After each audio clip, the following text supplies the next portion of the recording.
Hello, friends, and welcome to my today's lecture, that is the summary of That Long Silence novel by Shashi Deshpande. Now, That Long Silence is one of the most prominent autobiographical novel of Shashi Deshpande, which has won the Sahitya Academy Award in the year 1990. The novel illustrates the image of women in the middle class family and the way she's sandwiched between the tradition and modernity. It also depicts the intention of the novelist in order to reveal the female psyche during the main protagonist's search for self. Now, that long silence is not just the imagination of the novelist, but it actually portrays the story of every middle class woman in India.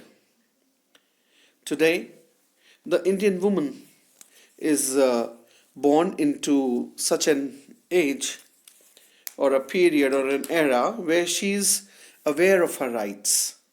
She has the freedom to voice her ideas and also enjoy the money. That is, that whether she earns or is given to her, and even to stand for a cause. But even then, this silence, in quotes, the silence is still prevalent, or rather, it is in continuum, or it still continues. Now, when we read through the novel, we will find that the main protagonist of the novel, Jaya, she is a well-educated middle-class woman who lives with her husband, Mohan, and two children, Rahul and Rati. Now, she is a typical Indian woman of the present century who is caught up between her aspirations, her realizations, and her limitations or restrictions. Now, she is greatly supported by her father, and it is he who has actually brought her up as an individual, to say in quotes, and given her rights equally as the other gender or the males in the society.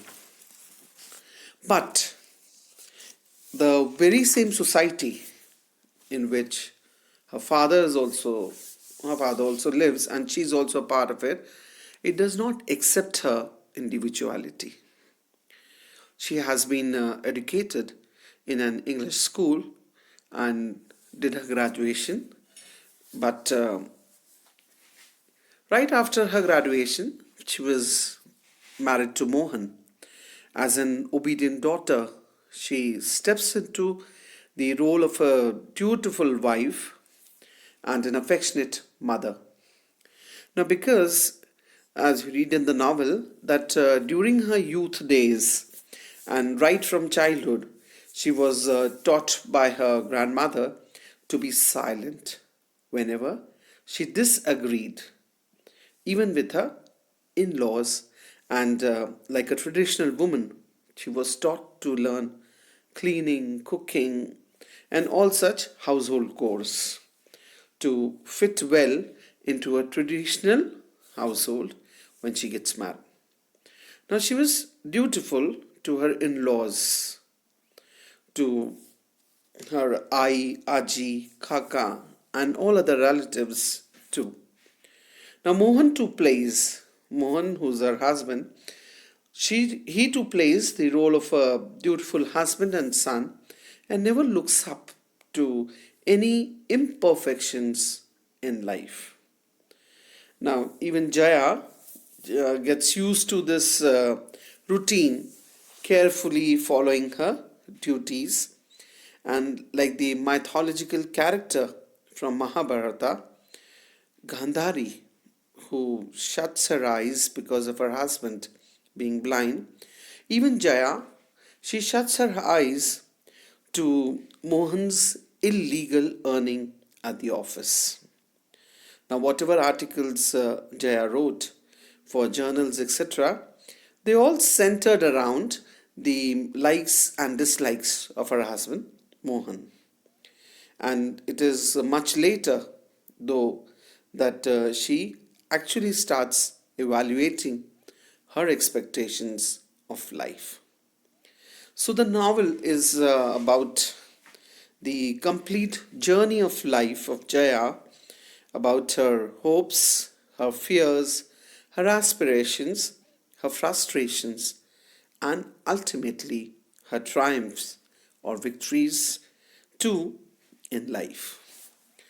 That long silence is Shashi Deshpande's best creation, we can say, on our reading through the novel.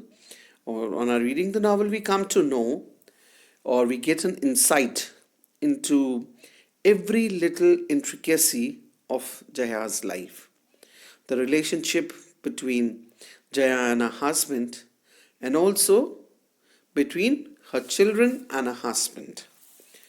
Jaya was an upper class, middle, upper middle class housewife with with her teenage children, is forced to take stock of her life when her husband is suspected of fraud.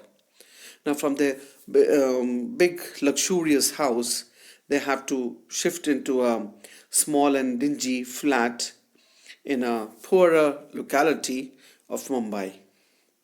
The novel also portrays the hollowness of the modern life in India, where success is accounted to a convenient arranged marriage, to an upwardly mobile husband with children studying in good schools. Now, a woman given all the material comforts and leads a sheer drab, boring life which is being continuously repeated and is represented by a modern society.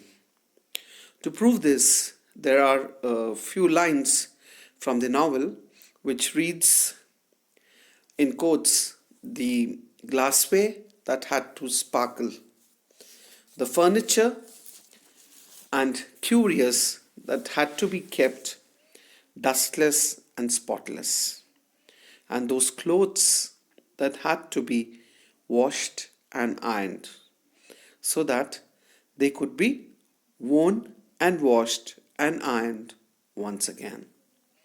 From That Long Silence, 57 chapter.